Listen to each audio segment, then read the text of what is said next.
नमस्कार दोस्तों, आप सभी का फिर से स्वागत है हमारे YouTube चैनल YSOT789 में। आई होप कि आप लोग अच्छे होंगे। दोस्तों, आज हम बात करने जा रहे हैं पटना में चल रहे छात्र आंदोलन के ऊपर। जी हाँ, क्यों उनका आंदोलन चल रहा है, किस वजह से वो लोग सड़क पे उतरे हैं और आंदोलन कर रहे हैं। उनका साथ टीचर भी दे रहे हैं। जी हाँ, जो उनका कोचिंग टीचर है, चाहे उनका स्कूल का टीचर है, जो भी हैं इनमें इन्वॉल्व हो चुके हैं।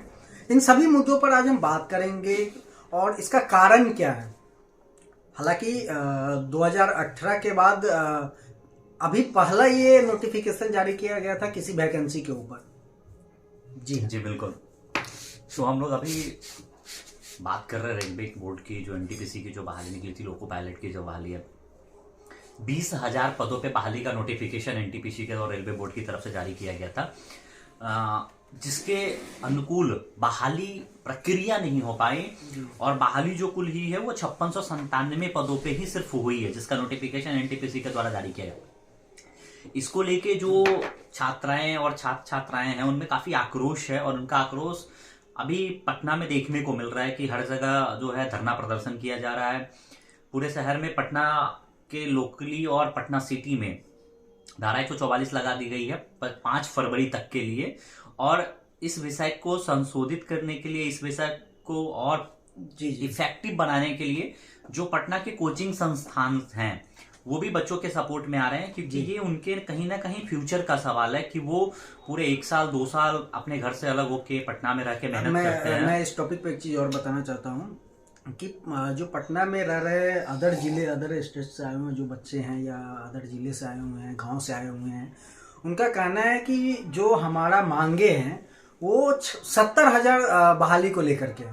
हालांकि उनका मांग 70,000 तक बहाली का था, लेकिन उन लोगों ने जो फॉर्म भरा था या जो एक्सपेक्टेशन था उन लोगों का 70,000 का, उसमें रेलवे बोर्ड ने 20,000 का वैकेंसी का ये निकाला हुआ था, लेकिन उसमें अभी 5697 सिर्फ लोको पायलट के लिए ही निकालना है। सबसे मेन वजह ये है, और इसी वजह से छात्र का जो है गुस्सा फूट करके आ रहा है। वो सड़क पर आंदोलन कर रहे हैं, वो सड़क पर उतर चुके हैं।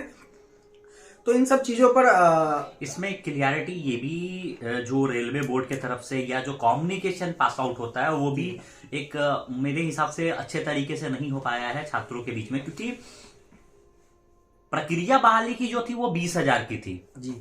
उसमें अलग अलग पोस्ट, अलग अलग पदों के लिए बहाली होनी है, जिसमें अभी 5600 जो पद पे जिसपे बहाली का नोटिफिकेशन जारी किया गया है रेलवे बोर्ड की तरफ से, वो सिर्फ और सिर्फ लोको पायलट के पद की बहाली के लिए है। लेकिन जो छात्र हैं उनका कहना है कि बहाली ऑलरेडी इतनी डिले है, 6 साल बाद पहली बहाली निकाली गई है, तो उनका कहना है कि एक साथ बहाली निकाली जाए ताकि उनके लिए ये चीजें आसान हो जाए। उनको चाहे एग्जामिनेशन हो, चाहे फॉर्म फिलिंग हो या फिर रजिस्ट्रेशन हो, बहुत सारी चीजें होती है, बहुत सारा प्रोसेस होता है जिनमें डिफिकल्टीज होती हैं लोगों को। तो अगर अपॉर्चुनिटी ज्यादा होंगी, क्योंकि जनसंख्या ज्यादा है, फॉर्म अगर आप देख रहे हैं स्टूडेंट का, आप अगर तादाद देख रहे हैं तो वो बहुत ज्यादा है, 70,000 से कहीं ज्यादा, और फॉर्म फिलिप होती है, एग्जामिनेशन होता है, एग्जामिनेशन में बहुत सारे ट्रबल्स आते हैं, कट ऑफ है, रद्द होने का है, पेपर लीक का है, बहुत सारी चीजें।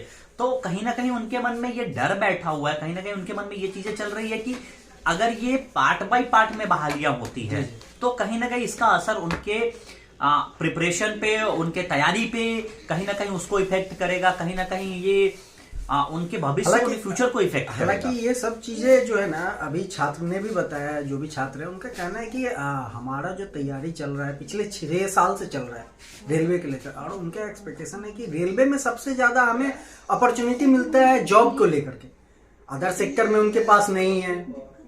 तो उन लोगों का सबसे ज्यादा फोकस रहता है कि हम चलो भाई, हम चल करके अपना रेलवे की तैयारी और वैकेंसी के लिए। अगर आज की डेट में हम देखें तो रेलवे एक सबसे बड़ा सेक्टर है जो एम्प्लॉयमेंट का सेक्टर है, और ऑब्वियसली वहां से एक्सपेक्टेशन लोगों में होती है, क्योंकि वो 4 साल 5 साल से तैयारी करने में लगे होते हैं, उनका वैसा प्रिपरेशन होता है, इन्वेस्टमेंट होता है, गरीब फैमिली से आते हैं, किसान वर्ग के बच्चे आते हैं, क्योंकि नौकरी वही करते हैं, दूसरे लोग करते नहीं। Group A, group B, group C, group D में कोई दूसरा नौकरी करने आता नहीं है, तो वो गरीब परिवार, मध्यम वर्गीय लोग होते हैं, मध्यम वर्गीय छात्र होते हैं। जिनके लिए 3-4 हजार रुपए सर्वाइव करना पटना जैसे शहर में रह के या बाकी अन्य शहर में रह के थोड़ा मुश्किल होता है, तो उनका एक्सपेक्टेशन भी ज्यादा। और सरकार को इस पर गंभीर चर्चा करनी चाहिए, रेलवे बोर्ड को इस पर बात करनी चाहिए, उनको एक नोटिफिकेशन जारी करना चाहिए, क्लियर एंड कट नोटिफिकेशन, कि आगे का उनका प्लान ऑफ एक्शन, आगे का उनका टेक स्टैंड क्या होने वाला है, जिससे कि छात्रों में कहीं ना कहीं सेटिस्फेक्शन आए या उनको एक नहीं, हालांकि इस पे जो रेलवे बोर्ड की तरफ से ये साफ साफ मना कर दिया गया है कि इससे ज्यादा अब बहाली नहीं निकलेगा, 5697 सीटों की ही बहाली निकलेगा। इसके वजह से छात्रों का जो आंदोलन है वो सबसे ज्यादा भव्य रूप ले रहा है, और जिसके वजह से 144 लागू भी किया गया है। पटना सदर अंचल में भी 144 लागू कर दिया गया है, पटना सिटी में भी 144 लागू कर दिया गया है। अभी ये हालांकि जो आंदोलन चल रहे हैं वो कारगिल चौक पे चल रहे हैं पटना के। जी हाँ, ये मेन स्ट्रीम मीडिया के लिए, जो इलेक्ट्रॉनिक्स मीडिया, उनके लिए कहीं से भी स्पॉटलाइट का सब्जेक्ट नहीं है।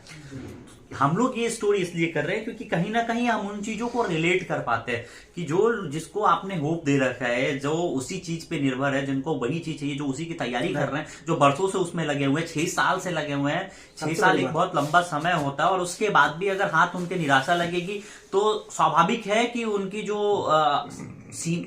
कैपेसिटी है, उनका जो अपना एक मनोभावना है वो प्रकट करने का कहीं ना कहीं उनको अवसर मिलना चाहिए। तो शायद वो एक भावना है जो प्रकट होकर आज सड़क पे आ रही है, कल विधानसभा में जाएगी और परसों कहीं और जाएगी। तो उससे बेहतर यह है कि सरकार को भी, केंद्र सरकार को भी, राज्य सरकार को और पूरी जो सिस्टम है, जो रेलवे बोर्ड है, उनको बैठ के और इन चीजों पे अच्छे से एक निर्णय लेना चाहिए जो कि छात्रों के हित में हो, क्योंकि युवा हमारे देश के भविष्य है और हमको डेफिनेटली कहीं ना कहीं उनके लिए कुछ ना कुछ स्टैंड क्लियर करना चाहिए। इसलिए हम लोग उनके सपोर्ट में भी है और सपोर्ट में रहेंगे भी। आगे कोई भी अपडेट आता है, सपोर्ट किसी के अगेंस्ट और किसी के लिए नहीं है। हमारा सपोर्ट सिर्फ इतना है कि हम जो भौतिक विषय है, जो ग्राउंड चीजें हैं, वो आपके सामने रख सके, ताकि आप ये डिसाइड कर सके कि वो सही है या गलत है। क्योंकि हम कोई सही गलत करने वाले, फैसला देने वाले हम लोग नहीं। हमारा काम है कि जो तथ्य है उनको जैसा है वैसा रखना, जी, आप लोगों के पास ये चीज पहुंचाना, ये हमारा एक जरिया है वीडियो के माध्यम से कि हम ये सारी चीजों, मुद्दे जो अभी चल रहे हैं, ये आपके पास पहुंचाओ, ये राज्य सरकार, केंद्र सरकार के पास जाए।